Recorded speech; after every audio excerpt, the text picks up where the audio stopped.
Hello friends, myself Jasbir Singh and I'm back.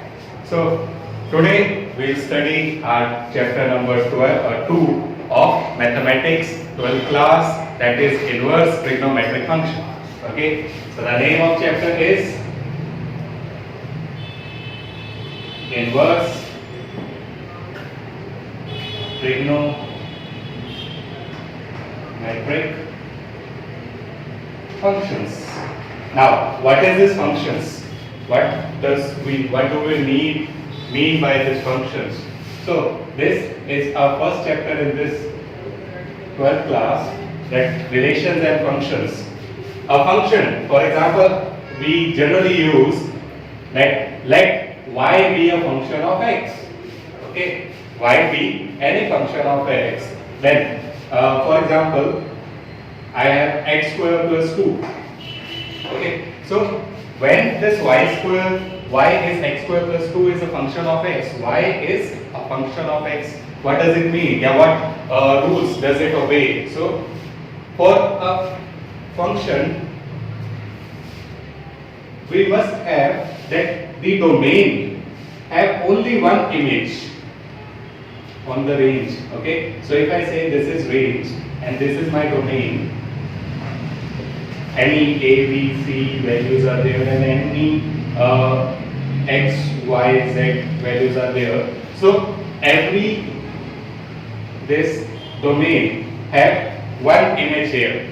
But if I say I have some d, e also and d have the same value, so this is possible here in a function. This is possible that our condition is कि एक value की एक answer ही होना चाहिए, that's the function that.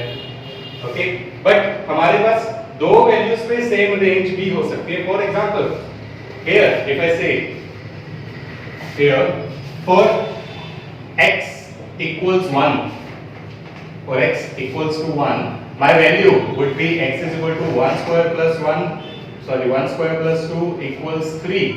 Okay, and here if I substitute x is equal to minus 1, then also my value would be minus 1 whole square plus 2, and minus 1 square we know it plus 1 is equals to 3. So here if I draw this, so at 1 the value is 3 and at minus 1 the value is again 3. Okay, and if I similarly substitute 2 and minus 2, that would have same value, that is 2 square 4 plus 2 6. So it would be 6 and for minus 2 it is again 6. So the function obeys this law that for x equal to 1 I have just one solution, only one image here. ठीक है कि एक value की एक answer ही आएगा but different values have the same answer. ये function होता है हमारा. फिर आगे अगर हम चलें कि sin, cos and all these things are also trigonometric functions. Okay, we call them functions. Why? Again due to this condition that I say that sin of x is y, or in the similar way cos x, cot x, tan x, then our secant x and cosecant x. So all these are functions. Why they are functions? Let me draw a graph of this and then we'll draw this diagram figures for the sine value and we'll see that it is a function. Okay, तो यहाँ पे अगर मैं देखूँ sign की values, we all know, ये हमने 10th में भी ली है, वही से हम स्टार्ट करते हैं कि the values for sine, we know if our angle is 0 then the value is 0. If our angle is pi by 6, that is 30 degree, so our value is 1 by 2. If it is pi by 4, that is 45 degrees, so its value is 1 by root 2.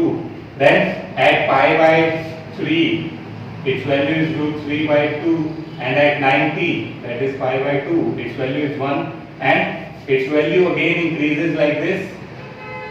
It increases from 0 to 1 and then it starts decreasing up to pi, at which the value is 0, and if I draw a graph between it, so this is my 0, this is my pi by 2, this is my pi, and then it is 3 pi by 2 and pi, 2 pi, sorry.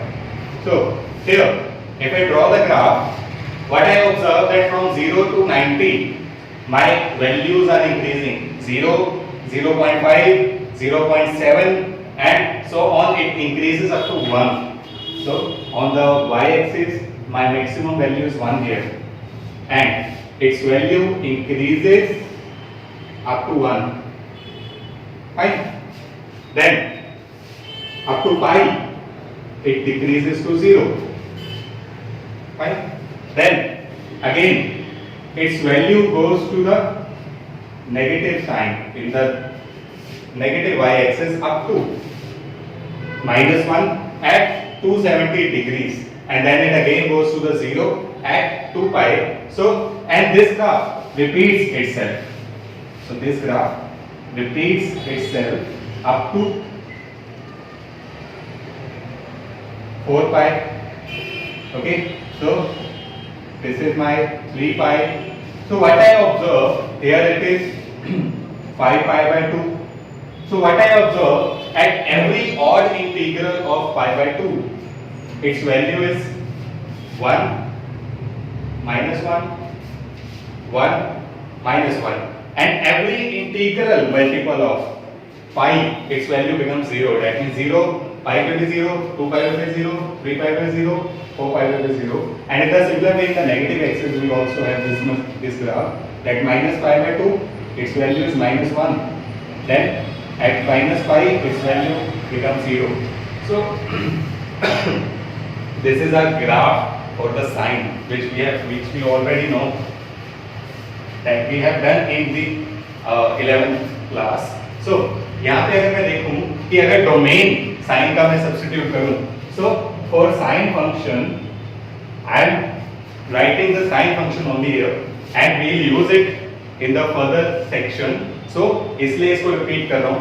तो यहाँ पे क्या है, sign के लिए the domain I have, domain is all the real numbers. That means instead of x, I can substitute any of the value. I can substitute 1, 2, 30, 50, 60, pi, 2 pi, 3 pi, and so on. Any value I can substitute. Okay, but the range I have is in between -1 to +1, including this. Okay, so these are the square brackets. We all know square brackets are used to denote a value in which -1 and +1 is also included. ठीक है, so this is my range for the sine. And अब जो हमें chapter करना है basically उस पे आते हैं, that is inverse trigonometric function. And in the function chapter, we know that for a function to have its inverse, we must have the function to be bijective. Okay, the function must be bijective, and by bijective, bijective means two qualities it must have. That two qualities are that it must be 1, 1 and it must be on 2. So what does this mean by 1, 1 and on 2? इसको भी एक बार repeat कर देता हूँ मैं. So 1, 1 here means that every domain has only one image.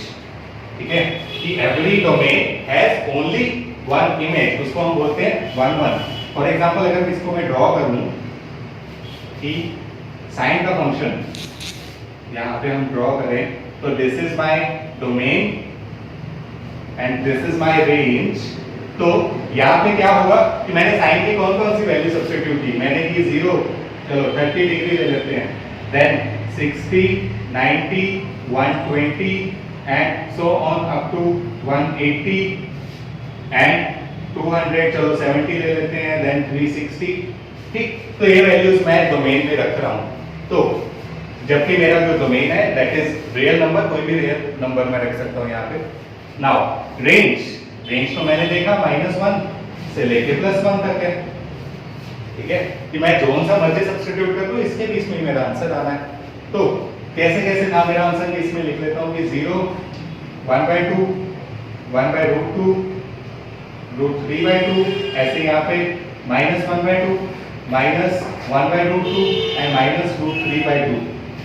ठीक, सो अगर मैं यहाँ पे चेक करूँ मेरा कि साइन 0 पे भी 0 है और साइन 180 पे भी 0 है, साइन 360 पे भी 0 है। So my sine will have zero value at all these values, 0, 180, 360. But 1 क्या कहा मैंने कि एक ऑब्जेक्ट की एक इमेज ही होगी, एक एलिमेंट की एक इमेज ही होगी। तो यहाँ तो अलग अलग, this is many one means these many have one image, ठीक है, this is not one, मतलब हमारे पास इनवर्स निकालने के लिए ऑब्जेक्ट का हमारे पास जो उस फंक्शन का बाइजेक्टिव होना जरूरी है, और ये साइन फंक्शन जो है मेरा ये बाइजेक्टिव नहीं है। ग्राफ के अकॉर्डिंगली समझो, अगर मैं कि यहाँ पे अगर मैं देखूं कि साइन की वैल्यू सपोज ये दिस इज 1/√2, 1/√2 मींस 0.7 समथिंग, 0.71, तो ये वैल्यू इसकी 1/√2 कहाँ आ रही है, ये 5/4 पे भी आ रही है, एंड उसके बाद ये वैल्यू मेरी जो है यहाँ पे 90 + 45 दैट मींस 135 डिग्री। सो ये 135 डिग्री पे भी मेरी यही वैल्यू आ रही है, ठीक है, कि इस एंगल पे भी वैल्यू 1/√2 है, इस एंगल पे भी वैल्यू 1/√2 है।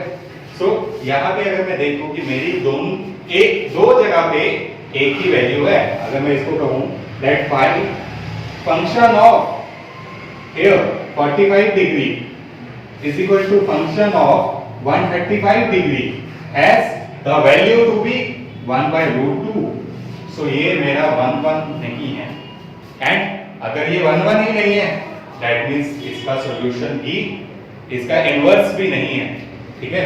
तो मैं इस साइन फंक्शन का इनवर्स से भी निकाल सकता, फिर तो मेरा चैप्टर ये पे खत्म हो गया, ठीक। But now this is not so, what we will do, will restrict the values, ठीक है। हम क्या करेंगे कि साइन की सम रेस्ट्रिक्टेड एरिया में वैल्यूज लेंगे, और उस रेस्ट्रिक्टेड एरिया में हम देखेंगे कि उस साइन फंक्शन का जो इनवर्स है वो एग्जिस्ट करता है, okay. So we convert it into the 1 function, ठीक है। और उसके बाद अगर मैं onto कहूँ तो onto क्या होता है, onto means that every number in the domain must have an image, ठीक है, कि हर वैल्यू का कोई ना कोई आंसर होना चाहिए, उसको हम बोलते हैं onto। तो onto तो है मेरा कि अगर मैं कहीं पे भी देखूं कि जैसे मैंने कहा कि its range is all the real numbers, so if its range is all the real numbers, then यहाँ पे क्या होगा कि हर किसी की मेरे पास वैल्यू तो आ ही रही है, दैट मींस ये onto है, सिर्फ द प्रॉब्लम इज इन 1 मुझे इसको 1 बनाना है, वो कैसे करूं, तो उसके लिए I am restricting this function, okay. So how I am restricting it, if we see here that up to this π/2 and this -π/2, अगर मैं यहां देखूं तो यहां से यहां तक, कि यहां से मैं देख रहा हूं कि यहां से यहां तक मेरी कोई भी जो वैल्यू है वो रिपीट नहीं हो रही, ठीक है।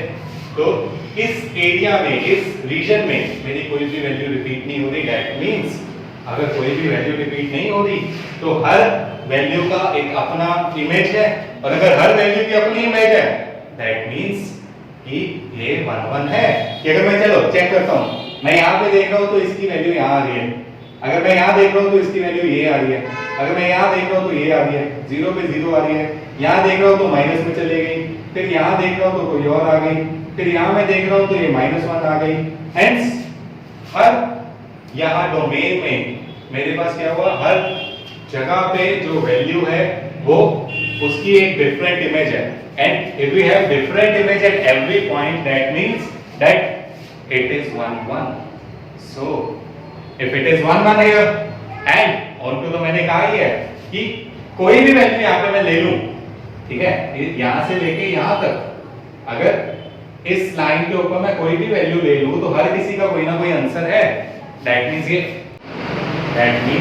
ये इस रीजन में हमारा क्या हो गया, इस रीजन में it is invertible. Okay, so we can have inverse of sine function, that means sine inverse x for this range.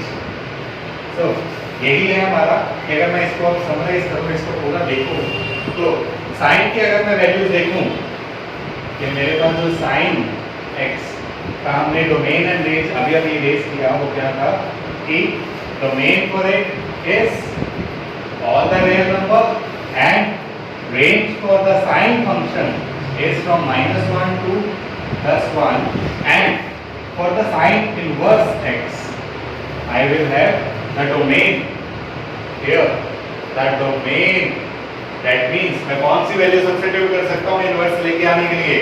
सो मैं यहाँ पे कौन सी वैल्यू सब्स्टिट्यूट कर सकता हूँ, यहाँ से यहाँ तक कोई भी वैल्यू जो है वो मैं सब्स्टिट्यूट कर सकता हूँ।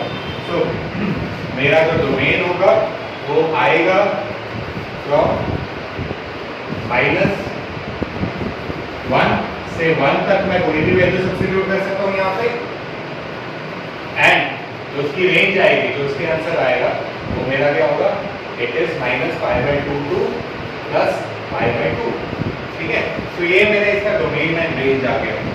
अब अगर मैं कहूँ कि सर ये क्या होता है, अगर देखो तो मेरे से कि मेरे पास क्या हुआ कि अगर मैं कोई इसके अलावा भी बाकी वैल्यू कोई लेना चाहूँ, चलो मैं यहाँ से यहाँ तक ले रहा हूँ, ठीक है, π/2 से लेके यहाँ -π/2 तक, सॉरी 3π/2 तक, तो यहाँ से यहाँ तक भी तो मेरे पास सारे वैल्यूज जो है वो 1 1 है। ठीक है, यहाँ सारी वैल्यूज भी, यहाँ π/2 से 3π/2, यहाँ भी मेरे पास सारे 1 1 और ऑन टू दोनों है, तो मैं ये नहीं ले सकता। तो yes, it is onto 1 1, it is invertible here also, but हमारी जो प्रिंसिपल वैल्यू है, ठीक है, हम यहां से यहां तक की रेंज को क्या बोलते हैं, we call this principal value. ठीक है, तो हम जो स्टडी करेंगे वो सिर्फ इस प्रिंसिपल वैल्यू के अंडर ही करेंगे। ठीक है, अदरवाइज ये इन्वर्टेबल यहां पे भी है। अगर मैं कहूं कि यहां π/3π/2 से लेके 5π/2 तक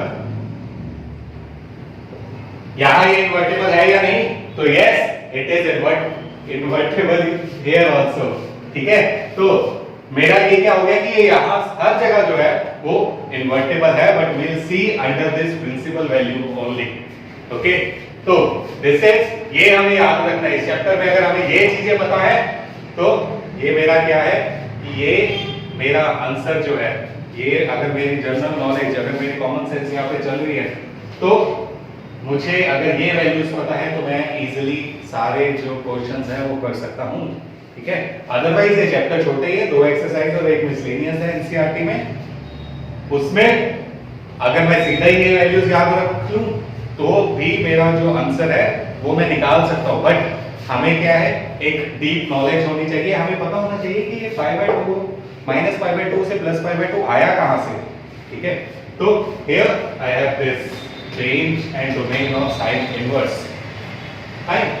अब अगर मैं नेक्स्ट देखूं, यहां ध्यान रखना है दोनों जगह स्क्वायर ब्रैकेट है।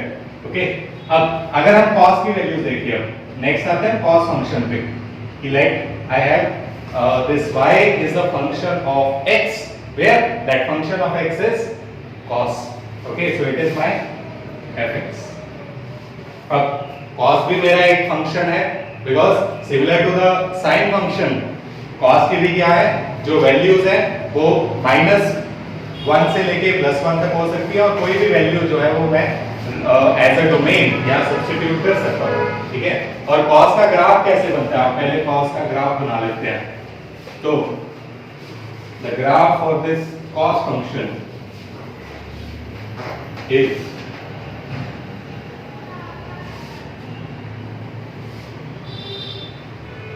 तो I know that cos of 0 is 0 and cos of 90, cos of 0 is 1 and cos of 90 is 0। तो इसको अगर मैं बनाऊं कि यहाँ पे cos of 0 पे मेरे पास वैल्यू है 1 एंड cos 90 पे दैट इज π/2 पे मेरे पास वैल्यू हो जाएगी 0। ठीक है, so it will decrease from 1 2 pi by 2 तक ये क्या हो जाएगा, 0 हो जाएगा। And in the negative x axis also that is minus pi by 2 पे भी क्या होगा, ये ऐसे ही मेरे पास 1 से डिक्रीज होते होते 0 आ जाएगा एट माइनस पाई बाय 2। फिर अगर cos जो है वो 0 पे 1 है, देन आगे पाई पे the value for pi cos at pi means ये सेकंड क्वाड्रेंट में आ गया, एंड सेकंड क्वाड्रेंट में जो cos है वो मेरा माइनस होता है। दैट मींस यहाँ पे क्या हो जाएगा, मेरे पास -1 इसकी वैल्यू आएगी, ठीक है। तो यहाँ पे -1 कहाँ पे आया, पाई पे। देन 3 पाई बाय 2 पे अगेन ये 0 हो गया, ठीक है। तो here in the similar way that in the sine function वहां पे क्या हो रहा था, 90 पे 1 1 1 या 1 -1 1 -1 आ रहा था। यहाँ पे मेरे पास क्या है, 90 पे 0 0 आ रहा है। फिर पाई के मल्टीपल पे साइन पे क्या हो रहा था, 0 आ रहा था। और यहाँ cos में पाई के मल्टीपल पे मेरे पास क्या होगा, 1 और -1 आएगा, ठीक है। यहाँ पे मेरे पास 1 है, फिर यहाँ पे -1 है, फिर ऐसे ही हम आगे देखेंगे 3 पाई पे फिर से 1 हो जाएगा। सो ऐसा ही मेरे पास क्या है, फंक्शन ये रिपीट होता जाएगा। बट अगर मैं इसका इनवर्स निकालना चाहूं, सो इसके इनवर्स में अब again to have the inverse I want the function to be bijective, and for bijective it must be 1 1 and it must be on 2। So अब इसको देखते हैं कि 1 1 है या नहीं है। तो जैसे it is a similar graph with the cos with the sin, तो जैसे साइन में ये 1 1 नहीं था, वो 1 1 नहीं था, ये भी 1 1 नहीं है, फाइन। तो क्यों नहीं है, फॉर एग्जांपल इफ आई से यहां पे और यहां पे दोनों जगह पे देखो मेरे पास जो एंगल है, इस एंगल को मैं कह देता हूं सपोज कोई भी let it be θ1 and let this angle be θ2, ठीक है। So function at θ1 is equal to function at θ2 is equal to, ये मेरे पास क्या हो गई, जो y की वैल्यू आई है वो दोनों पे ही, यहाँ पे भी y की वैल्यू सेम है, यहाँ पे भी y की वैल्यू सेम है, लेट इट बी y1, तो दोनों पे ही y की वैल्यू सेम आ गई। और 1 1 क्या कहता था कि एक डोमेन की एक ही इमेज होगी, बट यहाँ मेरे पास दो एंगल्स की एक ही इमेज आ रही है। That means in this range from -π/2 to +π/2 it is not 1 1। For example the sine was, ये कहां से कहां तक था मेरा, ये था -π/2 से +π/2 पे जो है 1 1 था, बट ये तो यहां पे नहीं आ रहा। Now I will find the range, I restrict it range to somewhere where it is 1 1, ठीक है। तो मुझे अब ये 1 1 चाहिए। तो 1 1 अब यहां से देखो, मैं 0 से स्टार्ट हो जाऊं, यहां पाई तक क्या कोई भी वैल्यू रिपीट हुई? सो नो, यहां पे कोई भी वैल्यू रिपीट नहीं हुई, ठीक है। तो यहां पे क्या हो रहा है मेरे पास कि फ्रॉम 0 to π इस रेंज में मेरे पास क्या हो गया कि ना तो ये रिपीट हो रहा है, ठीक है, और इसकी सारी जगह वैल्यूज हैं, means every element in the domain has its unique, it's distinct image, कि हर जगह पे अलग अलग वैल्यू आ रही है एंड हर जगह पे वैल्यू आ रही है। तो it is 1 1 and it is on 2। So in this range my cos function is invertible. Okay, so inverse of this cos function exists between what? It exists between 0 to π. तो यहां से मैं कौन कौन सी वैल्यू सब्स्टिट्यूट कर सकता हूं cos inverse की? तो इसमें क्या होगा मेरे पास कि जो मेरा डोमेन है, डोमेन फॉर व्हाट, ये cos लिखा है, पहले cos inverse y is equal to x, ठीक है। अगर यहाँ cos x की वैल्यू y है, सो cos इनवर्स की क्या होगी मेरे पास x। तो इसका डोमेन क्या है? The domain for this cos inverse y is, कौन कौन सी वैल्यूज यहां सब्स्टिट्यूट कर सकता हूं मैं? -1 से +1 एंड रेंज क्या आएगी मेरे पास? रेंज आएगी मेरे पास from 0 to pi। Okay, so this is for cos function. ठीक है, in the very similar way we'll have other 4 functions also that we'll do in our next class। ठीक है, उसको भी हम डिटेल में करेंगे कि उसकी डोमेन क्या है, उसकी रेंज क्या है, कैसे हमारे पास उसके ग्राफ्स बनते हैं, tan के ग्राफ, secant के ग्राफ एंड उनके इनवर्स के ग्राफ, कौन कौन से हम उसमें रेस्ट्रिक्ट करेंगे area, that all we'll do in the next class। For today this is our whole जो हमने किया कि हमारा जो cos और sin फंक्शन है वो बाइजेक्टिव नहीं है और हमने इसको रेस्ट्रिक्ट करके बाइजेक्टिव फंक्शन बनाया। ठीक है, तो अगर मुझे ये रेंजेस डोमेन इनके याद है तो I can solve the numericals, कोई भी आ जाए मेरे पास क्वेश्चन उसको मैं इजीली सॉल्व कर सकता हूं। ठीक है, so in the next class we'll do our rest of the 4 trigonometric function and our first exercise, some questions of the first exercise। Okay, so this is all for today. Good luck.